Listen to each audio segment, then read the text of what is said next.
உள்ளாட்சியில் ஆட்சி அதிகாரத்தில் பங்கு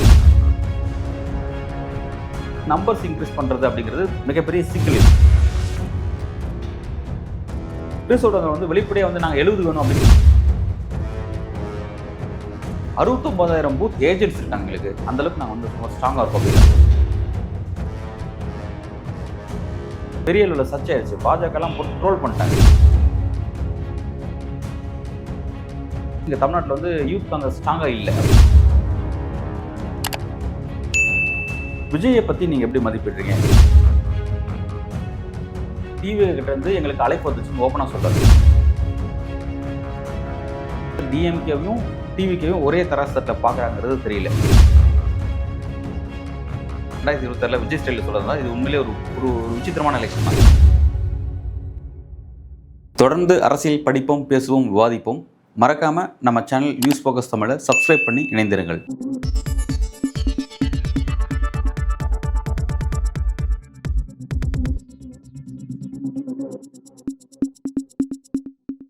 நியூஸ் ஃபோக்கஸ் தமிழ் நேயர்களுக்கு வணக்கம். இந்த நம்மோடு இணைந்திருக்கிறார் ஜேர்னலிஸ்ட் அன்பழகன் அவர்கள். வணக்கம் சார். ஒரு ஆங்கில இதழுக்கு வந்து கிறிஸ் ஜோடங்கர் வந்து ஒரு பேட்டி கொடுத்திருக்காரு. குறிப்பாக சட்டமன்ற தேர்தலில் வந்து ஆட்சியில் பங்கு, அதிகாரத்தில் பங்கை பேசிய கிறிஸ் ஜோடங்கர் அவர்கள் உள்ளாட்சி எலெக்ஷன்லையும் வந்து பங்கு வேண்டும் சொல்லி உங்க கருத்தை பதிவு பண்ணியிருக்காரு. எப்படி சார் பார்க்குறீங்க? முக்கியமான ஒரு இன்டர்வியூ அது. நியூ இந்தியன் எக்ஸ்பிரஸ்க்கு அவர் கொடுத்துருக்காரு இன்டர்வியூ அது.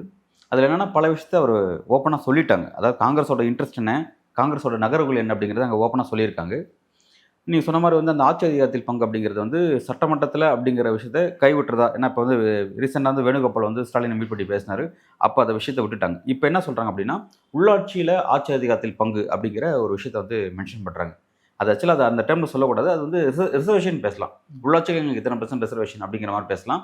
அது ஓகே, அது அப்படி பேசலாம். பட் அது அந்த டேர்ம்ஸில் சொல்கிறது. அதையுமே என்னென்னா அவங்க ஏற்கனவே ஆட்சி அதிகாரத்தில் பங்குன்ற டோன்லேயே அப்படி உள்ளாட்சியில் அப்படிங்கிறத மாற்றுறாங்க. அது சட்டமன்றத்தில் அப்படிங்கிறது இப்போ உள்ளாட்சியில் அப்படின்ற மாதிரி மாற்றுறாங்க. அப்படி தான் வந்து அந்த வேர்ட்ஸை மாற்றிருக்காங்க. அது ஒரு விஷயம். பட் அதோட இன்ட்ரெஸ்டிங்கான விஷயம் அதில் என்ன பேசியிருக்காங்க அப்படின்னா, இப்போ டிஎம்கேவோட இவங்க அலைன்ஸ் போயிட்டுருக்கு நம்ம பார்க்குறோம். இப்போ டிஎம்கே வந்து கூட்டணி சார்ந்த தொகுதி பங்கீடு சார்ந்த டிஸ்கஷன் ஆரம்பிச்சிட்டாங்கிறத பார்க்குறோம். இவங்க என்ன சொல்கிறாங்க அப்படின்னா, விஜயை பற்றி நீங்கள் எப்படி மதிப்பிடுறீங்க, விஜயை பற்றி உங்களோட நிலைப்பாடு என்ன பண்ணுங்க. விஜய் நல்லா இருக்கிறாரு. அவருக்கு வந்து 40 வயசுக்கு குறைவான அவரோட ஆதரவு பெரிய அளவில் இருக்குது. பட் வந்து அவர் வெற்றி பெறுவாருங்கிறது மக்களாக முடிவு பண்ணணும் அப்படின்னா ரொம்ப பாசிட்டிவ் அவர் சாதாரணமாக சொல்லிட்டு போயிட்டார். இப்போ வந்து நீங்கள் விஜயோடைய கூட்டணி பற்றி உங்களுடைய விஷயம் என்ன, விஜயோட நீங்கள் கூட்டணிக்கு போகிறீங்களா நீங்கள் அப்படின்ற மாதிரி அந்த விஷயத்தை ஓப்பனாக கேட்குறாங்க. ஒரு அரசியல் கட்சி எல்லாரும் கூட தான் கூட்டணிக்கு போவோம், கூட்டணி இல்லைன்னு சொல்ல முடியாது. டிவி கிட்ட இருந்து எங்களுக்கு அழைப்பு வந்துச்சுன்னு ஓப்பனாக சொல்கிறார். விஜய் கட்சியிலேருந்து காங்கிரஸ்க்கு அழைப்பு வந்துச்சுன்னு சொல்லி சொல்கிறாரு. நாங்கள் வந்து இப்போ டிஎம்கேவோட நாங்கள் பேசிக்கிட்டு இருக்கோம் அப்படின்னு சொல்கிறோம். அப்போ விஜயோட கதவை பூட்டிட்டீங்களா, அது இல்லையே அப்படின்னு கேட்டால், அப்படி கேட்டால் ஒரு அரசியல் கட்சி எல்லாத்தோட தான் பேசிகிட்டு இருக்கோம் அப்படின்னு சொல்லி சொல்கிறாங்க. ஸோ வந்து இங்கே தான் நம்ம கவனிக்க வேண்டிய விஷயம் என்னன்னா, ஒரு அரசியல் கட்சி எல்லாத்தோட பேசிகிட்டு இருக்கோம் அப்படிங்கிறது என்னென்னா, இப்போ விஜய் டிஎம்கே உங்கள் எதிர் துருவத்தை அரசியல் செய்கிறாங்க.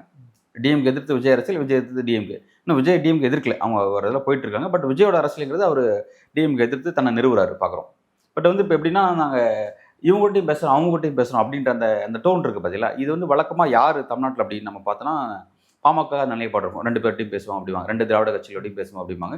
2 பேரும் விமர்சனம் பண்ணிவிட்டு திடீர்னு யார்கிட்ட போயிட்டு திடீர்னு கூட்டணி வைப்பாங்க. அவங்களுடைய அந்த பேச்சுவார்த்தையெல்லாம் சுமூகமாக முடிஞ்சது அப்படின்னா கரெக்டாக அங்கே ஒரு இடத்துக்கு போய் செட்டில் ஆவாங்க. இப்போ அதே மாதிரி தேமுதிகவும் அதை பண்ணும் பார்த்துருக்கு. பட் இப்போ காங்கிரஸ் வந்து அந்த வார்த்தையை சொல்கிறாங்க. எப்படி வந்து காங்கிரஸ் வந்து இந்த இடத்துல வந்து டிஎம்கேவையும் டிவிக்கையும் ஒரே தராசத்தில் பார்க்குறாங்கிறது தெரியல. வெளிப்படையாக என்ன சொல்கிறாங்கன்னா, விஜய் கிட்ட தான் எங்களுக்கு அழைப்பு வந்துச்சு, எஸ், பட் வந்து நாங்கள் டிஎம் கூட பேசிகிட்டு இருக்கோம். அப்போ விஜய் கிட்ட நீங்கள் மறுத்துட்டீங்களா, கூட்டணிக்கு போகலன்னு கேட்டால் அப்படி உடனடியாக அதை சொல்ல முடியாது, அது விஷயங்கள் இருக்குது அப்படிங்கிற மாதிரி ஒரு பாசிட்டிவாக அப்படியே கடந்து போகிறார். இப்போ என்னென்னா வந்து அவர் என்ன எப்படி சொல்கிறேன்னா, காங்கிரஸுக்கு சில கிராஸ் ரூட் லெவலில் எங்களுக்கு ரொம்ப ஸ்ட்ரென்த் ரொம்ப வலுவாக இருக்குது. அந்த எங்களுடைய கிராஸ் ரூட் ஸ்ட்ரென்த்தை வந்து விஜய் கரெக்டாக அசஸ் பண்ணுறாரு. ஸோ அதன் அடிப்படையில் எங்களை வந்து கூட்டணிக்கு கூப்பிட்றாரு அப்படிங்கிறார். இன்னொரு இன்ட்ரெஸ்டிங்காக கிறிஸ் ஜோடங்கர் என்ன சொல்கிறாருன்னா, எங்களுடைய வாக்கு பர்சன்டேஜ், எங்களுக்கான ஆதரவு வாக்கு பர்சன்ட் அப்படிங்கிறது 12% வந்து 20% வரை இருக்குங்கிற. Minimum 12%, maximum 20%. ரொம்ப ஆச்சரியமான விஷயம். இது மட்டும் சொல்லலை, அவர் இன்னும் ரொம்ப சொல்கிறார். எப்படி சொல்கிறேன்னா, ராகுலுக்கு தமிழ்நாட்டில் வந்து நிறைய ஆதரவு இருக்குது, ராகுலுக்கு மிகப்பெரிய ஒரு அலை இருக்குது அப்படிங்கிற மாதிரிலாம் சொல்லி ஒரு விஷயத்த சொல்கிறாரு. அதே மாதிரி பார்த்தீங்கன்னா வந்து எங்களுக்கு வந்து 69,000 பூத் ஏஜென்ட்ஸ் இருக்காங்க எங்களுக்கு. அந்தளவுக்கு நாங்கள் வந்து ரொம்ப ஸ்ட்ராங்காக இருக்கோம் அப்படிங்கிறாங்க. கிட்டத்தட்ட 22,000க்கும் மேற்பட்ட லோக்கல் பாடியில் வந்து நாங்கள் ஒர்க் போயிட்டுருக்கோம், ஒர்க் வந்து ரொம்ப ஸ்ட்ராங்காக இருக்குது அப்படின்னு சொல்லி இந்த நம்பர்ஸ்லாம் சொல்கிறது என்னென்னா, வாக்கு பர்சன்ட் மேக்ஸிமம் 20%ங்கிற ஒரு இன்ட்ரெஸ்டிங்கான விஷயம். 69,000 பூத் ஏஜென்ட்ங்கிறது ரொம்ப மலைப்பான விஷயமா இருக்குது. அதே மாதிரி 22,000 பஞ்சாயத்து லோக்கல் பஞ்சாயத்துக்களை நம்ம வலுவாக இருக்கும் அப்படிங்கிறத சொல்கிறதெல்லாம் வந்து பஞ்சாயத்தில் கூட முன்ன பின்ன இருக்கலாம்னு வைங்களேன். பட் அது தெரியல, எக்ஸாக்டாக தெரியல, முன்ன பின்ன இருக்கலாம். பட் வாக்கு சதவீதம் அவங்களுடைய ஆதரவுங்கிறது 20% கேள்விக்குறி இருக்குது, மிகப்பெரிய கேள்விக்குறி இருக்குது. ஏன்னா அவங்களோட வாக்கு சதவீதம் 4% வந்துருச்சு அப்படிங்கிறத நம்ம பத்திரிகை துறையில், மீடியா துறையில் அதை அசஸ் பண்ணி அப்படி தான் பேசிகிட்டு இருக்கோம். அது அவ்வளோதான் வந்துச்சு, லாஸ்ட் எலெக்ஷன் வச்சு நம்ம பேசுகிறோம். அதே மாதிரி பார்த்தீங்கன்னா வந்து 69,000 பூத் ஏஜென்ட்ஸ் இருக்காங்க அப்படின்னா, இப்போ ரீசெண்டாக வந்து கேஎஸ் அழகிரி இருக்கும்போது கடந்த காலத்தில் அவர் வந்து மத்திய அரசுக்கு எதிராக போராட்டம் பண்ணார். இந்த ரயில் மறிக்கிறதுக்கு அவர் பண்ண போராட்டம் வந்து பெரிய அளவில் சர்ச்சையாயிடுச்சு. பாஜகலாம் போட்டு ட்ரோல் பண்ணிட்டாங்க. ஒரு தேசிய கட்சின்னு சொல்கிறீங்க, வந்து ஒரு ரயில் மறியலில் வந்து ஒரு 4 பேர் போய் பண்ணுறீங்க, அதுவும் மாநில தலைவர் உட்பட ஒரு 4 பேர் அப்படின்னா இப்போ இதுதான் உங்கள் ஸ்ட்ரென்த் அப்படின்ற மாதிரி ரொம்ப விமர்சனத்துக்குள்ளாச்சு. ஸோ காங்கிரஸ் கட்சியினுடைய ஸ்ட்ரென்த் என்ன, அவங்களுடைய வாக்கு சதவீதம் என்ன, இப்போ வந்து திமுக அது கேஷுவலாக சொல்லிட்டு போனாங்க. அவங்களுக்கு ஒரு தொகுதியில் ஒரு 3000 இருக்குமா, 4000 வாக்குகள் அவ்வளோதான் அப்படின்ற மாதிரி சொல்லிட்டாங்க. ரெண்டாவது காங்கிரஸுடைய அந்த வாக்காளர்கள், காங்கிரஸோட தீவிர ஆதரவாளர்கள் அப்படிங்கிறது எல்லாம் 50+ அந்த ரேஞ்சுக்கு போயிட்டாங்க. ஆல்மோஸ்ட் எல்லாமே வந்து அவங்களோட அந்த ஜென்ரேஷன் முடிஞ்சிருச்சு இப்போ அப்படின்ற இடத்துக்கு போயிட்டாங்க. வந்து இப்போ அடுத்த யங் காங்கிரஸ் வந்து இங்கே தமிழ்நாட்டில் வந்து யூத் காங்கிரஸ் ஸ்ட்ராங்காக இல்லை அப்படிங்கிற பார்க்குறோம். தேசிய அளவில் அது சில ஸ்டேட்ஸில் இருக்கலாம் நினைக்கிறேன், எக்ஸாக்டாக எனக்கு தெரியல. பட் இங்கே வந்து ரொம்ப பலவீனமாக இருக்கிறது நம்மளால் புரிஞ்சு முடியுது. அப்போ வந்து காங்கிரஸ் அப்படின்னாவே நமக்கு எல்லாம் வயசானவங்க தான் அந்த தோற்றத்தில் தெரியுறாங்க. யங்ஸ்டர்ஸ்க்கான ரெப்ரஸன்டேட்டிவ் வந்து குறைஞ்சே இருக்கிறத நம்ம பார்க்குறோம். நீங்கள் 10 எம்பிக்கள் இருக்காங்க, அந்த 10 எம்பிக்கள் எத்தனை யங்ஸ்டர்ஸ் இருக்கா நீங்களே சொல்லுங்க பார்க்கலாம். காங்கிரஸுக்கு தமிழ்நாட்டில் சொல்கிறேன், அந்த அளவு தான் அவங்க ஸ்ட்ரென்த் இருக்குது. ஸோ வந்து ரொம்ப ரொம்ப ரொம்ப பெருசாக தங்களை காமிச்சு அந்த இன்டர்வியூவில் அவர் பேசுகிறாரு. இதெல்லாம் ரொம்ப இன்ட்ரெஸ்டிங்கான விஷயமா இருக்குது. அதாவது சட்டமன்றத்தில் ஆட்சியத்தில் பங்கு அப்படிங்கிறத நீங்கள் கைவிட்டுட்டேன்னு கேட்கும்பொழுது இது அப்படி கிடையாது. நாங்கள் வந்து ஒரு என்ஜிஓ கிடையாது, நாங்கள் வந்து ஒரு political party. So political party அப்படிங்கும்போது எல்லா விதமான வாய்ப்புலையும் அதில் வந்து அது எங்கள் கோரிக்கை அதை நோக்கி நான் போயிட்டுருக்கு. அது ரெண்டாவது அடிமட்டத்தில் வர கோரிக்கை, அது மேல் மட்டத்தில் நாங்கள் பேசுறது கிடையாது, கிரவுண்ட்லேருந்து வர கோரிக்கை தான் நாங்கள் பிரதிபலிக்கிறோம் அப்படிங்கிற மாதிரிலாம் சொல்லி அதை தொடர்ச்சியாக பேசிகிட்டு இருக்காங்க. அதை நாங்கள் என்ஜிஓ கிடையாது, அரசியல் கட்சி, நாங்கள் எல்லாத்துக்கும் முயற்சி செய்யக்கூடிய நபர்கள் தான் அப்படின்ற மாதிரி வாய்ப்பு இருக்கிற எல்லாத்துக்கும் எந்த கட்சி தான் அதை வந்து வேண்டான்னு சொல்லுவாங்க. கொடுத்தா யாராவது ஆஃபர் கொடுத்தா யாராவது வேண்டான்னு சொல்லுவாங்களா அப்படின்லாம் கேட்குறாரு. Right, okay. பட் அதை வெளிப்படையாக ஸ்டாலின் இன்ட்ரெஸ்ட் பண்ணிட்டார். பட் இருந்தாலும் என்னன்னா அதை அவங்க விடாமல் ஒரு விஷயம் பேசிட்டு இருக்காங்க. Right, okay. இப்போ நம்ம இங்கே என்ன கவனிக்கிறோம் அப்படின்னா, நம்ம ஏற்கனவே நான் சொன்ன மாதிரி தான் எப்படி காங்கிரஸ் கட்சினால ரெண்டுமே ஒரே மாதிரி வச்சு பார்க்க முடியும் அப்படின்னு டிஎம்கேவும் டிவிக்கவும் இல்லை சார், முதல்ல வந்து மறுத்தாங்க. இந்த மாதிரி காங்கிரஸ் சைடு அஃபீஷியலாக யாரும் தாவேக கூட கூட்டணி பேசலன்னு சொல்லி அஃபீஷியலாக மறுத்தாங்க.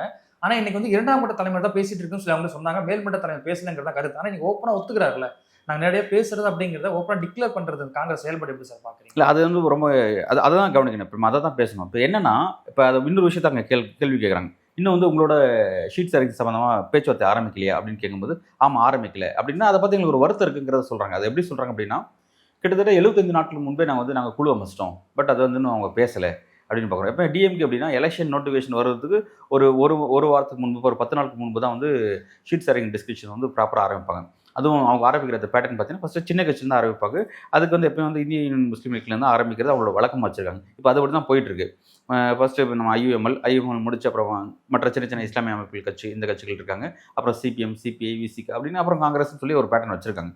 பட் இவங்க என்னன்னா வந்து தங்களை ஃபஸ்ட்டே கூப்பணும் அப்படிங்கிறாங்க. அந்த விஷயத்த கிறிஸ்தோடங்கர் ஓப்பனாக சொல்லிட்டாரு. அதாவது என்னன்னா, நாங்கள் 75 நாட்கள் முன்பு போட்டது எதுக்காக அப்படின்னா, அப்போவே எங்களுக்கு விஷயம் சொல்லிட்டீங்கன்னா அப்போ வந்து எங்களுக்கு வந்து வேறு ஆப்ஷன்ஸ் எடுக்கிறதுக்கு எங்களுக்கு வாய்ப்பு இருக்கும். ஸோ வந்து இப்போ வந்து என்னென்னா, கடைசி நேரத்தில் நீங்கள் சொல்லும் பொழுது அப்போ எங்களால் வந்து ப்ராப்பராக நம்பர்ஸையும் முடிவு பண்ண முடியாது. நம்பர்ஸை முடிவு பண்ணாலுமே அது எந்தெந்த தொகுதிங்கிறதுல எங்களுக்கு பெரிய குழப்பம் இருக்கும். அப்புறம் யார் வேட்பாளருங்கிறதுல எங்களுக்கு குழப்பம் இருக்கும். ஸோ இந்த மாதிரி நெருக்கடிக்கு இது தள்ளப்பட்டு கூட்டணிக்கு தலைமை தாங்களுடைய கட்சி என்ன கொடுக்குதோ அதை வாங்கிட்டு வரக்கூடிய சூழல் தான் நாங்கள் தள்ள போகிறோம். எங்களால் வேறு எந்த விஷயத்தையும் கிளாரிட்டியாக பேச முடியல அப்படிங்கிற ஒரு விஷயத்த சொல்கிறாரு. இது வந்து டிஎம்கேவுடைய ஸ்ட்ராட்டஜி தான் நம்ம பார்க்குறோம். டிஎம்கே, காங்கிரஸ் 2 பேரோட ஸ்ட்ராட்டஜி. ஆனால் காங்கிரஸ் என்னென்னா, காங்கிரஸ் என்ன மூவ் நோக்கி நகராங்க அப்படிங்கிறத டிஎம்கே ஆல்ரெடி அசஸ் பண்ணிட்டாங்க. ஸோ அதே போல் வந்து டிஎம்கேனா அது எப்படி ஃபேஸ் பண்ணணும் அப்படிங்கிறத பார்த்துட்டாங்க. நான் வந்து 75 நாட்கள் முன்பு போட்டு கிறிஸ்தோடங்கர் அவர்கள் வந்து என்ன சொன்னார் அப்படின்னா, 70 தொகுதியில் அக்செப்ட் பண்ணுறோம் அப்படின்னு சொல்லி சொன்னாங்க. லாஸ்ட் சட்டமன்ற தேர்தலில் 25 தான் கொடுத்தாங்க. எனக்கு தெரிஞ்சு தமிழ்நாடு பொலிட்டிக்கல் ஹிஸ்ட்ரியில் வந்து காங்கிரஸ் குறைஞ்ச எலெக்ஷனில் கண்டெஸ்ட் பண்ணுறது அப்படிங்கிறது எனக்கு தெரிஞ்சு லாஸ்ட் எலெக்ஷன் தான் நினைக்கிறேன். 25 அப்படிங்கிற பார்க்குறோம். இதுக்கு முன்புலாம் பார்த்தீங்கன்னா 40, 63 அந்த மாதிரி நம்பர்ஸ் வந்து பெருசாக தான் போயிட்டு இருக்கிறது நம்ம பார்க்குறோம். ஸோ வந்து 25 வந்துட்டு தான் அப்படின்றதும் இப்போ என்ன பண்ணுறாங்க வந்து அதை இன்க்ரீஸ் பண்ணுறது ஒரு ஐடியா வச்சிருக்காங்க. அதை வெளிப்படுது அப்படின்னா 70 அப்படின்னு சொல்லி வெளிப்படுத்தும். டிஎம்கேக்கு வந்து பெரிய ஷாக் ஆகிடுச்சு. டிஎம்கே இந்த மாதிரி வந்து பேக் டு பேக் வரதுக்காக வந்து ஒரு பெரிய கிரவுண்ட் சாதகமாக இருக்குது. ஆப்போசிட் மிகப்பெரிய பலவீனத்தில் இருக்குது. அது வெளிப்படையாக சொல்கிறார். ஸ்டாலின் என்ன சொல்கிறாருன்னா, பலமுனை போட்டி இருக்குது, ஆனால் பலமான போட்டி இல்லைன்னு சொல்கிறாரு. எஸ், ஒரு பக்கத்தில் பார்த்தா அது உண்மைதான். நல்ல ஒரு வலிமையான ஒரு கூட்டணி, நிகரான கூட்டணி. இப்போ இதில் பார்த்தீங்கன்னா திமுக கூட்டணி நிற்கிறதுக்கு இடையில அவ்வளோ பேர் நின்றுருக்காங்க. பட் அந்த பக்கம் வந்து பார்த்தீங்கன்னா அந்த மாதிரி தோற்றம் இல்லைங்கிறது உண்மைதான். அந்த பர்செப்ஷன் வரல, டிஎம்கே தான் இன்னும் ஃப்ரண்ட்டில் நிற்கிறாங்க அப்படிங்கிறது உண்மைதான். ஸோ அப்படி இருக்கும் பொழுது நம்பர்ஸ் இந்த 70 சீட்ஸ் கேட்கறது அப்படிங்கிறதுல அந்த கிறிஸ் ஜோடங்கர் கேட்டதில் இவங்க டிஸ்டர்ப் ஆயிட்டாங்க. அப்போ இருந்து அந்த டிஎம்கே அதை என்டர்டைன் பண்ணல. அது ரொம்ப ஒரு மாதிரி லெஃப்ட் ஹேண்ட்ல டீல் பண்ண மாதிரி ஆரம்பிச்சாங்க.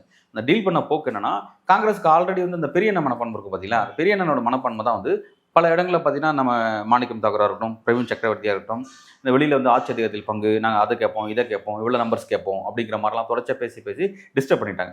இப்போ கூட பாருங்க, இந்த ஷீட் சர்வீஸ் டிஸ்கஷன் ப்ராப்பராக ஆரம்பிச்சிட்டாங்க, டேட் சொல்லிட்டாங்க. இப்போ காங்கிரஸை ஒரு பர்டிகுலர் டேட்டில் கூப்பிட்டு பேச போகிறாங்க.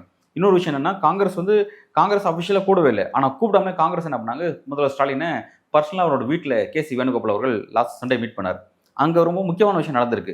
காங்கிரஸ் கட்சியினுடைய சீனியர் திரு சோனியா காந்தி அவர்கள் அவங்க என்ன பண்ணாங்கன்னா, ஒரு லீகலாக ஒரு லெட்டர் ஒன்று, ப்ராப்பராக லெட்டர் ஒன்று கொடுத்துருக்காங்க கேசி வேணுகோபால்கிட்ட. அந்த லெட்டரில் வந்து சோனியா காந்தி அவர்கள் கிளியராக சொல்லிட்டாங்க, தங்களுக்கு என்ன வேணும் அப்படிங்கிறத சொல்லிட்டாங்க. உள்ளாட்சியில் ரெப்ரஸன்டேஷன் கேட்குறாங்க, ஓகே ரைட். அதே மாதிரி பார்த்தீங்கன்னா, அந்த நம்பர்ஸ் இவ்வளோ நம்பர்ஸ் வேணும் அப்படிங்கிறத வந்து அவங்க நம்பர்ஸ் என்னன்னா ஒரு 39, 35 அப்படிங்கிற மாதிரி 2 நம்பர் அடிபடுது. ஒன்று 39 ஆர் 35 அப்படிங்கிற மாதிரி இருக்குது. இந்த மாதிரி நம்பர்ஸை சொல்லிட்டாங்க. ஆட்சி அதிகாரத்தில் பங்கு அப்படிங்கிற விஷயத்தை நீங்கள் கேசி வேணுகோபால் மீட் பண்ணும்போது ஸ்டாலின்ட்ட அந்த கோஷத்தை நாங்கள் டவுன் பண்ணிக்கிறோம் அப்படிங்கிறத சொல்லிட்டாங்க. அது கிளியர் ஆயிடுச்சு. ஆனால் அதே இடத்துல அங்கே வேறு விஷயங்கள் என்ன நடந்திருக்கு அப்படின்னா, டிஎம்கே என்ன சொல்லியிருக்காங்கன்னா, இதை தாண்டி நாங்கள் வேறு சில பார்ட்னர்ஸ், நியூ பார்ட்னர்ஸ்லாம் உள்ளே வர போகிறாங்க. உதாரணத்துக்கு பார்த்தீங்கன்னா வந்து சின்ன கட்சிகள், அதாவது ஒரு லட்டப்பட்ட அளவில் கட்சிகள், ஸ்ரீதர் வாண்டையர் அவர் வந்து டிஎம்கே உள்ள வர போகிறாரு.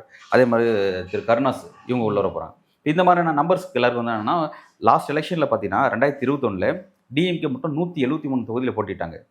டிஎம்கே சின்னத்தில், உதயசூரியன் சின்னத்தில் இன்னொரு 15 பேர் சேர்த்து மொத்தம் 188 சின்னத்தில் உதயசூரியன் போட்டிக்கிட்டது.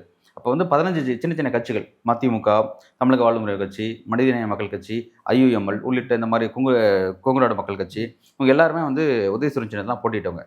பட் அதை கழிச்சுட்டு டிஎம்கே மட்டும் பார்த்தா 173 அப்படிங்கிறத பார்த்தோம். ஸோ அப்படி இருக்கும் பொழுது அதில் என்னென்னா, அவங்க வெற்றி பெற்றது 133, கிட்டத்தட்ட டிஎம்கே மட்டும் 40 லாஸ் ஆயிருக்கு அப்படிங்கிறத பார்க்குறோம்.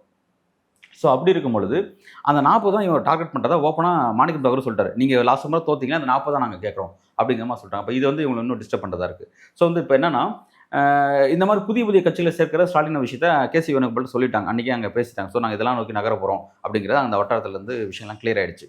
ஸோ அப்படி இருக்கும்போது நம்பர்ஸ் இன்க்ரீஸ் பண்ணுறது அப்படிங்கிறது மிகப்பெரிய சிக்கல். இப்போ இந்த முறை என்ன, டிஎம்கே அது போன 2021 எலெக்ஷன் பாருங்கள், 10 வருஷம் ஆன்டி இன்கம்பன்சி, அதாவது ஏடிஎம்கேக்கு.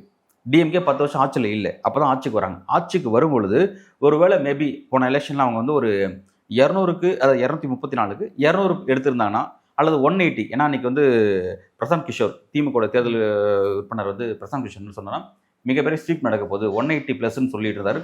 200 சொன்னார், 180ன்னு சொன்னாங்க. பட் அதெல்லாம் நடக்கல. அந்த கூட்டணியும் டோட்டலாக வந்து 159 தான் வந்தாங்க. பர்டிகுலர் டிஎம்கே மட்டும் 133 தான் வந்தாங்க.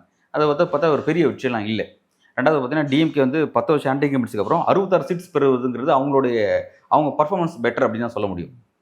அதே மாதிரி அவங்க அலையன்ஸ்லாம் சேர்த்தா 75 சீட்ஸ், அது வந்து ஜெயலலிதா பண்ணாத ரெக்கார்டு. அந்தளவுக்கு வந்து போன முறை டிஎம்கே பண்ணாங்க, போன முறை ஏடிஎம்கே பண்ணாங்க.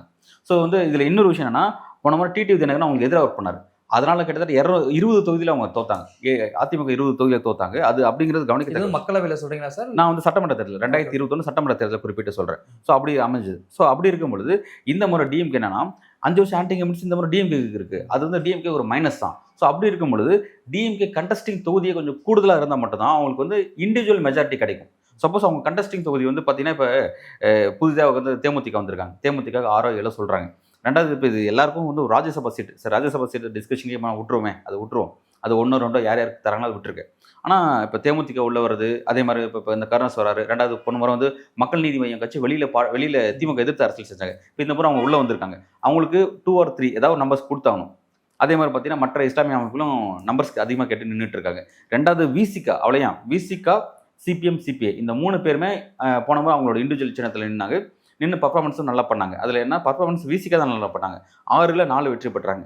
சிபிஎம், சிபிஐ 2 தான், 6 கொடுத்து 2 தான் ஜெயிச்சாங்க. ஸோ அப்படி இருக்கும் பொழுது இப்போ இந்த முறை என்னன்னா, விசிகாவோட பர்ஃபார்மன்ஸு கட்சிக்கு அங்கீகாரம் பெற்றிருக்காங்க, கட்சியோட க்ரோத் இருக்குது. ஸோ அப்படி இருக்கும் பொழுது விசிகாக்கு கட்டாயமாக நம்பர்ஸ் கூட கொடுத்தாங்க. அப்போ நம்பர்ஸ் கூட கொடுக்குறது அப்படிங்கிறது பார்த்தீங்கன்னா, டிஎம்கேக்கு ஆல்ரெடி புது பார்ட்னர்ஸ் வந்திருக்காங்க, பழைய பார்ட்னர்ஸ் நம்பர்ஸ் இன்க்ரீஸ் பண்ணணும். இப்படி இருக்கும்போது காங்கிரஸ் எப்படி 39ன்றது அவங்க எக்ஸ்பெக்ட் பண்ணுறாங்க. அவங்க அநேகமாக 25+ ஆகுமான்றது டவுட்டு. 25 சீட்ஸ் வச்சுருந்தாங்க. அது இடையில வந்து 28 வரையும் தரதா சொன்னாங்க, 3 சீட்ஸ் தரதா சொன்னாங்க. இப்போ அந்த 3மே டவுட்டான இடத்துல வந்து நிற்குது. ரெண்டாவது ஏன்னா, இந்த டிஸ்கஷன் பார்த்தீங்கன்னா ஒவ்வொரு நாளும் பார்த்தீங்கன்னா உள்ளுக்குள்ளே பேச வேண்டிய விஷயம் எல்லாத்தையும் வெளியிலேயே பேசிட்டு இருக்காங்க. அப்படி இருக்கும்பொழுது நாளைக்கு உள்ளே வந்து உட்காந்தாங்கன்னா அந்த தொகுதி பங்கீடு பேச்சுவார்த்தை எப்படி இருக்குன்னா, ஒரு இறுக்கமான முகத்தில் அது நடந்து முடியும். ஆஃபீஸில் வந்து அனௌன்ஸ் பண்ணாமல் இந்திய கம்யூனிஸ்ட் கட்சிக்கோ மார்க்சிஸ்ட் கம்யூனிஸ்டோ ஒரு குறிப்பிட்ட டேட் சொல்லி வாங்கன்னு கூப்பிடுறாங்க இல்லையா? காங்கிரஸுக்கு ஏன் அஃபீஷியலா டேட்டே கொடுக்காம இருக்காங்க? இல்லை, காங்கிரஸ்க்கான ஒவ்வொன்றுக்கும் முடிப்பாங்க டேட் ஒவ்வொன்றும். சிபிஎம்கான டேட் வந்து ஒரு 4 days முன்னாடி அனௌன்ஸ் பண்ணாங்க. அதே மாதிரி வந்து காங்கிரஸோட டேட் வந்து மேபி இன்னொரு எப்போ நடத்தாலும் அது ஒரு 4 to 5 days முன்னாடி அனௌன்ஸ் பண்ணுவோம்னு நான் நினைக்கிறேன். ஆனால் அந்த அனௌன்ஸ்மெண்ட்டுக்கு முன்னாடி வெளியில் வந்து இந்த மாதிரி விஷயங்கள் வந்து முன்னுக்கு பின் முரணாவே போயிட்டு இருக்கு. கூட்டணியை டிஸ்டர்ப் பண்ணுற மாதிரியும் அது மாதிரி இது மாதிரி அப்படியே போயிட்டு இருக்கு. இது நிச்சயமாக அவங்க என்டர்டைன் பண்ணவே மாட்டாங்க. இது டிஎம்கே மிகப்பெரிய டிஸ்டர்பன்ஸ் தான். ஸோ வந்து ஏற்கனவே டிஎம்கே என்ன ஸ்ட்ராட்டஜி ஒர்க் பண்ணாங்கன்னா, காங்கிரஸுக்கு அந்த கடைசி நேர வாய்ப்புகளை அந்த கதவை அடைக்கணும் அப்படிங்கிறதா முயற்சி பண்ணி இதை இவ்வளோ தூரம் இழுத்துட்டு வந்தாங்க. ஸோ வந்து இப்போவும் அவங்க ஓப்பனாக சொல்கிறாங்க. காங்கிரஸ் என்ன சொல்கிறாங்கன்னா, ஆமாம் விஜய் கிட்ட எங்களுக்கு அழைப்பு வருது, அது அந்த விஷயம் நாங்கள் பேச முடியாதுன்னு சொல்ல முடியாது, எல்லா கிட்டே தான் நாங்கள் பேசுகிறோம். அது எப்படின்னா, இப்போ நான் ஒரு நிகழ்ச்சி போகிறோம், அங்கே டிஎம்கேனுடைய ஏடிபியோட பர்சன்ஸ் வராங்க, அவங்கள பார்த்து ஹாய் பைன் பேச தான் செய்வோம். அப்போ நான் அவங்களோட போய்ட்டு நடத்துவேன். அப்போ எல்லாருக்கிட்டையும் நாங்கள் பேசுவோம். ஒரு அரசியல் கட்சி அப்படிங்கும்போது ரொம்ப அதை பொதுமைப்படுத்துறாங்க. நீங்கள் அதிமுக பேசுகிற மாதிரியோ விஜய் கிட்ட பேசுறது சாதாரண விஷயம் இல்லை. ஸோ அது வந்து வேற டைமென்ஷன் நகருது. ஸோ இந்த இடத்துல வந்து கிறிஸ்தவங்களோட இன்டர்வியூ அப்படிங்கிறது பார்த்தீங்கன்னா, தொகுதி பங்கீட்டு பேச்சுவார்த்தையை இன்னும் வந்து ஒரு என்ன சொல்கிறது, இன்னும் ஒரு நெருக்கடிக்குள்ளாக்குற மாதிரி தான் இருக்குது. நாளைக்கு என்னன்னா, அந்த இவ்வளோ பிரச்சனைக்கு அப்புறம் நாளைக்கு ஒரு நம்பர் வாங்கிட்டு போட்டிக்கிறாங்க அப்படின்னா, அது எப்படி கிரவுண்டில் ஜெல் ஆகும், அது வந்து கரெக்டாக டிஎம்கே அட்ரஸ் காங்கிரஸ்க்காக ஒர்க் பண்ணுவாங்க அப்படின்ற சில மில்லியன் டாலர் கேள்விகளை இப்போ எழுப்ப ஆரம்பிக்குது. ஸோ இது எதை நோக்கி நகரப்போகுது அப்படிங்கிறது ஒரு விசித்திரமான ஒரு கேள்வி தான் அது போய் நிற்குது. ஸோ குறிப்பாக அவர் வந்து கிறிஸ்துவங்க என்ன கருத்து பதிவு பண்ணுறா அப்படின்னா, இதே போல தான் பீகார் நடந்தது. அங்கே என்ன ஆச்சு அப்படின்னா, இறுதி நேரத்தில் வேட்பாளர் பட்டியலை கொடுக்கப்பட்ட பிறகு தொகுதி பங்கீடு முடிஞ்சதுக்கப்புறம் எங்களால் வேலை செய்ய முடியல, அதில் நாங்கள் தோல்வி அடைகிறோம். அப்போ முன்னாடியே தொகுதி பங்கீடு வந்து முடிஞ்சாதான் எங்களால் வேலையை வந்து சீக்கிரம் எடுத்துகிட்டு போக முடியும், எங்கள் தொகுதிக்கான ஆட்களை நிறுத்த முடியும் கருத்தை முன்வைக்கிறாரு. அவருடைய அந்த கேள்வி ரொம்ப நியாயமானது. பீகாரில் அந்த பிரச்சனையை எதிர்கொண்டாங்க. பீகாரில் கட்சி வந்து தேசிய தலைமைக்கே கட்டுப்படாமல் இண்டிவிஜுவல் கேண்டிடேட்ஸ் போட்டதெல்லாம் நம்ம பார்த்தோம். தேஜஸ்வி யாதவுக்கு எந்த அளவுக்கு நெருக்கடி கொடுத்தாங்கன்னு பார்த்தோம். அங்கே மேபி 59 or 60 சீட்ஸ் வாங்கி 8 சீட்ஸ் ஜெயிச்சாங்க நம்ம பார்த்தோம். மிகப்பெரிய ஒரு சொதப்பல். அதாவது 2015, 2011 சட்டமன்ற தேர்தலில் தமிழ்நாட்டில் 61 வாங்கி 5 ஜெயிச்சாங்க. அந்த மாதிரியான ஒரு ஃபண்ட் மாதிரி பீகாரில் முடிஞ்சு நம்ம பார்த்தோம். சரி, ஓகே, அது காங்கிரஸ் வந்து நாங்கள் எங்களை தயார்படுத்திக்கணும் செய்யணும், ரைட், ஓகே கேட்குறாங்க. பட் திமுக பொறுத்த வரைக்கும் என்னன்னா, காங்கிரஸினுடைய அந்த கரண்ட், அதாவது விஜய் தமிழ்நாட்டில் ஆக்டிவ் பாலிடிக்ஸ் வந்ததுக்கப்புறம் விஜயோட பாலிடிக்ஸுங்கிறது அவர் என்னைக்கு அரசுக்கு வராரோ அப்போ இருந்து, குறிப்பாக அந்த கரூர் இன்ஸ்டியூட்டுக்கெல்லாம் பிறகு தாண்டி டெல்லி காங்கிரஸ் குறிப்பாக ராகுல் காந்தி அவர்கள் பார்த்தீங்கன்னா விஜய் வந்து ஒரு பாசிட்டிவ் காரணராக பார்த்துட்டு இருக்காங்க. ஸோ வந்து என்ன டிஎம்கே இதை அசஸ் பண்ணிகிட்டே இருக்காங்க. அவங்க வந்து நம்ம எப்படி ஒரு ஆப்ஷனோ அதே மாதிரி வந்து டிவிக்கே ஒரு ஆப்ஷனாக பார்க்குறாங்க அப்படிங்கிறத அவங்க ஆல்ரெடி புரிஞ்சுட்டாங்க. ஸோ புரிஞ்சதுனால தான் காங்கிரஸோட ஸ்பேஸை வந்து அவங்க குறைச்சிட்டே வந்தாங்க அப்படிங்கிறத கவனிக்கிறோம். அதே போல் என்னன்னா, கிறிஸ்தவங்க வந்து வெளிப்படையாக வந்து நாங்கள் 70 வேணும் அப்படின்னு சொல்லி அவர் பேச வரும்பொழுது 70 அப்படின்னு சொல்லும்போது அது வந்து உங்கள் சக்தியை மீறி பேசுறது, ரெண்டாவது எங்களை வந்து ரொம்ப நீங்கள் அண்டர் எஸ்டிமேட் பண்ணுறது அப்படிங்கிறது எப்படின்னா, நம்ம நல்லா ஞாபகம் வச்சுக்கணும். 2015 வருஷத்துக்கு முன்பு 2011 சட்டமன்ற தேர்தலில் அன்றைக்கி எப்படி இந்த அலைன்ஸ் அமைஞ்சது நம்ம பார்த்தோம். காங்கிரஸ் கிட்ட, அதாவது திமுக கூட்டணியில் 63 சீட்ஸ் காங்கிரஸ் எப்படி வாங்குச்சு அப்படிங்கிறத பார்த்தோம். அறிவாலயத்தில் கீழே வந்து தொகுதி பேச்சுவார்த்தை, மேலே வந்து ரைடு போயிட்டுருக்கு அப்படிங்கிறத சிபிஐ ரைடு போயிட்டுருக்கு நம்ம பார்க்குறோம். அந்தளவுக்கு நெருக்கடிக்கு உட்படுத்தி, ரெண்டாவது அப்போ என்னன்னா, நாங்கள் சென்ட்ரல் மினிஸ்டர் எங்களோட பங்கெல்லாம் நாங்கள் வந்து வாபஸ் பெறோம், நாங்கள் எங்களோட ஆதரவு வாபஸ் பெற்று எங்களோட அமைச்சர்லாம் ராஜினாமா செய்ய போகிறாங்கன்னு சொல்லிட்டு தயநிதி மாறனோட ராஜினாமா, அழகிரி அவர்களோட ராஜினாமாலாம் கலைஞர் ரொம்ப சொன்னார். அது வந்து அன்றைக்கி ரொம்ப பரபரப்பாக இருந்துச்சு. அறிவாலயமே ரொம்ப பரபரப்பாக காணப்பட்டுச்சு. அன்றைக்கி மத்தியில் அவங்க ஆட்சியில் இருந்தாங்க. ஸோ வந்து அப்போ அவங்களோட டோன் வந்து அந்தளவுக்கு இருந்துச்சு, ரொம்ப ரகடாக ஹேண்டில் பண்ணாங்க நம்ம பார்த்தோம். ஸோ வந்து 65 வாங்கி 63 வாங்கி 5 தான் ஜெயிச்சாங்க. மிகப்பெரிய அளவில் அந்த அணிய தோல்வி, எதிர்க்கட்சி அந்த சூழலை கைப்பற்ற முடியல, அந்த மாதிரி போயிடுச்சு. சரி, ரைட், ஓகே. பட் இப்போ என்னன்னா, இப்போ வந்து ஆட்சியில் இல்லாத காலகட்டம், கிட்டத்தட்ட 15 வருஷத்துக்கு அப்புறம் இப்போ என்னன்னா, இந்த விஷயங்கள் இன்னமும் அந்த காங்கிரஸ் அந்த மென்டாலிட்டி இன்னும் மாறலையே அப்படின்னு தான் பார்க்க வேண்டியதாக இருக்குது. காங்கிரஸ் மென்டாலிட்டி என்னன்னா, இந்த விஷயத்தை ஸ்மூத்தாக பேச வேண்டிய விஷயத்தை நீங்கள் வந்து வேறு மாதிரி நீங்கள் டீல் பண்ணுறது அப்படிங்கிறது டிஎம்கே. அப்போ நாங்களும் டீல் பண்ணுறோம், ஏன்னா இங்கே நாங்கள் தான் பெரிய எண்ணன் அப்படின்ற மாதிரி. சென்ட்ரலில் இப்போ நீங்கள் ஒரு பெரிய என்ன பண்ணணும் நீங்கள் இருப்பீங்க, இங்கே நாங்கள் பெரிய எண்ணன் அப்படின்ற மாதிரி அவங்களுக்கு ரிப்ளை கொடுக்குறத நம்ம இங்கே பார்க்க வேண்டியதாக இருக்குது. அதுதான் இங்கே ரொம்ப கவனிக்க வேண்டிய விஷயம். இன்னொரு விஷயம், டிஎம்கேன்னு சொல்லக்கூடிய விஷயம் என்னன்னா, அவங்களுக்கு எவ்வளோ நம்பர்ஸ் கொடுத்தாலும் ஃபீல்டில் இறங்கி ஒர்க் பண்ண வேண்டியது நாங்கள் தான் ஒர்க் பண்ண போகிறோம், பணத்தை நாங்கள் தான் இறக்க போகிறோம், மெக்கானிசம் எங்கள்கிட்ட தான் இருக்குது. அவங்ககிட்ட என்ன, நாங்கள் எவ்வளோ சீட்ஸ், இப்போ நாங்கள் ஒரு சீட்ஸ் கொடுக்குறது மூலமாக அவங்களுக்கு ஒரு 20 தொகுதி இல்லை 50 தொகுதி கொடுக்குறோம் வைங்களேன், அந்த 50 தொகுதி பற்றி எங்களுக்கு கவலையே இல்லை, அது அவங்களே பார்த்துப்பாங்க அப்படின்ற மாதிரி ரிலாக்ஸேஷனில் நாங்கள் உட்கார முடியாது அப்படிங்கிறதான் டிஎம்கே சொல்லக்கூடிய விஷயமா இருக்குது. ஸோ இவ்வளோ சிக்கல்கள் வந்து அதில் இருக்கிறதுனால இவங்க நம்பர்ஸ் மட்டும் தான் கேட்குறாங்களே தவிர, அதுக்கு பின்னாடி இருக்க அந்த உழைப்பு, அது கரெக்டாக சீட்ஸாக வெற்றி நோக்கி கன்வெர்ட் ஆகுமா, அதுக்கு என்ன பாடுபடணும், அந்த மாதிரி விஷயங்களில் பார்த்தீங்கன்னா வந்து ஒரு கிளாரிட்டி இல்லாமல் தான் காங்கிரஸ் பேசிட்டு இருக்காங்க அப்படிங்கிறத பார்க்க வேண்டியது. இறுதியாக என்ன கேள்வி அப்படின்னா, இப்போ என்டிஏல அமைக்கப்பட்ட கூட்டணி சார்பாக இப்போ பிஜேபியோட உயர்மட்ட தலைவர்கள்லாம் வந்து தமிழ்நாட்டில் வந்து தேர்தல் பிரச்சாரம் செய்கிறாங்களே, இப்படி ஒரு சூழல் உருவாகிட்டு இருக்கு. ஆனால் இங்கே இந்தியா பிளாக்ல இருந்து காங்கிரஸுடைய மேல்மட்ட தலைவர்கள் வந்து யாரும் தமிழ்நாட்டுக்கு வரலன்னு வந்து அங்கே பிரச்சாரம் தொடங்காமல் இருக்காங்களா சார்? ஒருவேளை டிஎம்கே வந்து சில்வாக்கா இருக்கு, அவங்க பார்த்துப்பாங்கன்னு அந்த போக்கில் இருக்காங்களோ? இல்லை அது டிஎம்கே நினச்சா அது ரொம்ப கேர்லெஸ் இருக்கான்னு என்னால் தெரியல. பட் ராகுல் காந்தி வருவார்னு சொல்கிறாங்க. பட் ராகுல் காந்தியோட அரசியல் பார்த்தீங்கன்னா வந்து அவர் இன்னும் ஒரு ஆக்டிவ் பாலிடிக்ஸ் வரல அப்படின்னு நான் பார்க்குறேன். சென்ட்ரலே அவரோட பாலிடிக்ஸ் அப்படி தான் இருக்குது. இங்கே தமிழ்நாட்டை பொறுத்த வரைக்கும் அது வந்து பாலிடிக்ஸ் வந்து ரொம்ப ரொம்ப அது எதிர்க்கட்சி இருக்கா அப்படின்ற மாதிரி நான் கேட்கக்கூடிய இடத்துலாம் இருக்குது. ரொம்ப ராகுல் காந்தி போன்றவங்களாம், ஏன்னா அமித்ஷா அவர்களையும் மோடி அவர்களுடைய இந்த இன்ட்ரெஸ்ட் நம்ம நிறைய பார்க்குறோம். அப்பப்போ வந்து போகிறது, ஒரு பர்ஸ்பெக்ட் ஏற்படுத்துறது. இப்போ என்னன்னா இந்த ரீசெண்ட் டேஸில் இப்போ ராகுல் காந்திக்கும் ஸ்டாலின் இடைப்பட்ட அந்த டேர்ம்ஸ் வந்து கரெக்டாக இல்லை அப்படின்னு தான் பார்க்க வேண்டியதாக இருக்குது. ரீசெண்டாக அது ஒரு பெரிய ஒரு 3 to 4 months அது ஒரு மாதிரி தான் போயிட்டுருக்கு. எப்போ அந்த கரூர் இன்சிடென்ட்க்கு அப்புறம் விஜய் கிட்ட வந்து அப்படி ஒரு விஷயம் வந்ததோ, அப்புறம் வந்து டிஎம்கேக்கும் குறிப்பாக ராகுலுக்கும் ஸ்டாலினுக்குமான அந்த உறவு வந்து கிளியர் கட்டாக இல்லையோ, டேர்ம்ஸ் சரியில்லை அப்படின்ற மாதிரி பல பத்திரிகைகள் சொல்கிறாங்க. ஸோ அப்படி இருக்கும் பொழுது அதோட டைமென்ஷன்ஸ் நம்ம எப்படி இருக்குன்னு நம்ம வரும் நாட்கள்லாம் பொறுத்து இருந்து பார்க்கணும். மேபி இந்த விஷயத்துக்கு அப்புறம் டிஎம்கே இன்னும் கொஞ்சம் ஏன்னா ஓப்பனாக சொல்லிட்டாங்க. ஓப்பனாக நாங்கள் எதை நோக்கி நகரம் அப்படிங்கிறது இங்கே காங்கிரஸ் சொன்னதுக்கப்புறம் டிஎம்கே இன்னும் கொஞ்சம் கவனமாக தான் இருப்பாங்க. அவங்க அடிச்சுலாம் கூடுதலாக நம்பர்ஸ் சேர்த்தது ஒன்றும் இல்லை. இப்போ தேமுதிகவுக்கு எவ்வளோ சீட்ஸ் அப்படிங்கிறது அனௌன்ஸ் பண்ணிட்டாங்கன்னு வைங்களேன். அது வந்து 6+ இருக்குது அப்படின்னாவே அப்போவே கிளியராக தெரிஞ்சிருச்சு காங்கிரஸ் இருக்கிறத டிஎம்கே விரும்பலை அப்படிங்கிறத. இது திமுக சோர்ஸ் தான் சொல்கிறாங்க. அதை நீங்கள் எப்படி புரிஞ்சுக்கலாம்னா, நாங்கள் காங்கிரஸ்க்கு டைரெக்டாக செய்தி சொல்ல மாட்டோம். தேமுதிகவுக்கு 6+1, அதாவது 6+1னா 6 சட்டமன்ற தொகுதி உறுதி. அதுக்கு மேலே தொகுதி இருக்குது அப்படின்னா கட்டாயமாக காங்கிரஸ் இருக்கிறத டிஎம்கே விரும்பல அப்படிங்கிறத கேட்குறேன். என்ன பண்ணால் இப்போ தேமுதிக உள்ள வந்துருக்கு சார். இப்போ தேமுதிகவுடைய மக்கள் செல்வாக்கு குறிப்பிட்டது இருக்குது அப்படின்னா காங்கிரஸ் செல்வாக்கு ரொம்ப அதிகம் சார். அப்போ தேமுதிக வச்சு காங்கிரஸ் செக் வைக்க முடியும்னு நினைக்கிறாங்களா திமுக சைடு? இல்லை, அதாவது டிஎம்கே பொறுத்த வரைக்கும் என்னன்னா, அவங்களுக்கு இந்த மாதிரி இருக்குல்ல, அந்த ஆட்சி அதிகாரத்தில் பங்கு இல்லை நம்பர்ஸ் உள்ள கொடுங்க அப்படின்னு கேட்குறது ஸ்டாலினோ சரி டிஎம்கே சரி விரும்பவே இல்லைங்கிறது உண்மையான விஷயம். ஆனால் காங்கிரஸ் கூட்டணிக்குள்ளேருந்து வெளியேறணுமா அப்படிங்கிறது அதுக்கும் அவங்க விருப்பம் இல்லை. காங்கிரஸ் கூட தான் இருக்குன்னு நினைக்கிறாங்க. ஏன்னா வந்து இப்போ வரக்கூடிய எலெக்ஷனுங்கிறது இப்போ அதாவது 2026 விஜய் ஸ்டைலில் சொல்கிறது தான் இது உண்மையிலே ஒரு விசித்திரமான எலெக்ஷன் தான். காரணம் என்ன, பைபோலார் பாலிடிக்ஸுங்கிறது விஜயோட அரசியல் வருகைக்கு அப்புறம் வந்து அது வந்து 3 முனை போட்டி, வலிமையான 3 முனை போட்டி. 4ஆம் முனை போட்டி சீமான் தான் கூட. பட் அவர் வந்து அவரோட பாலிடிக்ஸ் வழக்கமாக அவங்க தெரியும், அவரோட சக்தி என்னன்றது தெரியும். பட் இந்த மூணு அணி இருக்குல்ல, இந்த 3 அணிக்குள்ள தான் வந்து போட்டி நெக் டு நெக்டாக இருக்க போகுது. விஜய் வந்து அவர் இன்னும் பெருசாக அணி கட்டல. பட் அவரோட அந்த இமேஜ் அப்படிங்கிறத பார்த்தீங்கன்னா கூட பல சர்வே ரிப்போர்ட் என்னன்னா, பல இடங்களில் விஜய் அதாவது டிஎம்கே வர்சஸ் டிவிகேன்னு சொல்லி சில பகுதிகளில் தமிழ்நாட்டோட வட மாவட்டங்களில் அந்த மாதிரி ஒரு ஃபைட் இருக்குது. அதே மாதிரி டெல்டா பகுதியில் ஒரு ஃபைட் இருக்குது அப்படின்ற மாதிரி பல விஷயம் சொல்கிறாங்க. ஸோ அப்படி இருக்கும்பொழுது இந்த பைபோலர் பாலிடிக்ஸ் உடையிற மாதிரி இருக்குது. அப்படி இருக்கிறதுனால தான் ஸ்டாலின் அவர்கள் என்ன பண்ணுறாரு, காங்கிரஸ் போன்ற கட்சி போகக்கூடாதுன்னு நினைக்கிறாங்க. ஏன்னா காங்கிரஸ் கிட்ட இருக்க ஒரு தொகுதிக்கு 4000 வாக்கு தான். அது தமிழ்நாடு ஃபுல்லாக 4000 வாக்கு கிடையாது.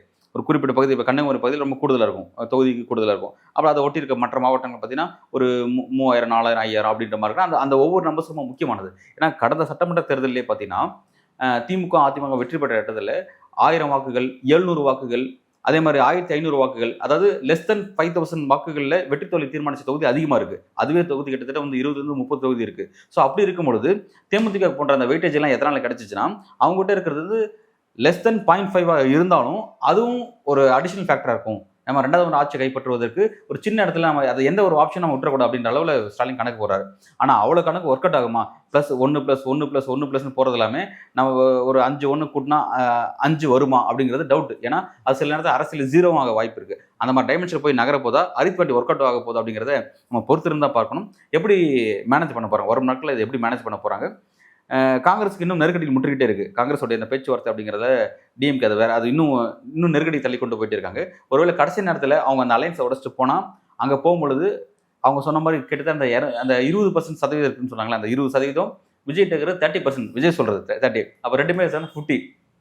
இவங்ககிட்ட 50 அப்படின்னா அப்போ திமுக அலைன்ஸு, அதிமுக அலைன்ஸு, இவங்க எல்லாத்துலையும் சேர்த்து மொத்தம் 50 தான் இருக்கா அப்படின்ற கேள்வி இருக்குது. ஸோ எனவே வந்து இந்த இப்போ காங்கிரஸ் வச்சிருக்க இந்த மூவ் அப்படிங்கிறது உண்மையிலே இந்த அலைன்ஸ் டிஎம்கே அலைன்ஸ் உடைக்கிறதுக்கான வாய்ப்புகள் என்ன இடத்துல இருக்குது. ஏன்னா கடைசியான டைமென்ஷன் சொல்ல முடியாது. இப்பவும் பலரும் என்ன சொல்கிறாங்கன்னா, இந்த அலைன்ஸ் உடையாதுன்னு சொல்கிறாங்க.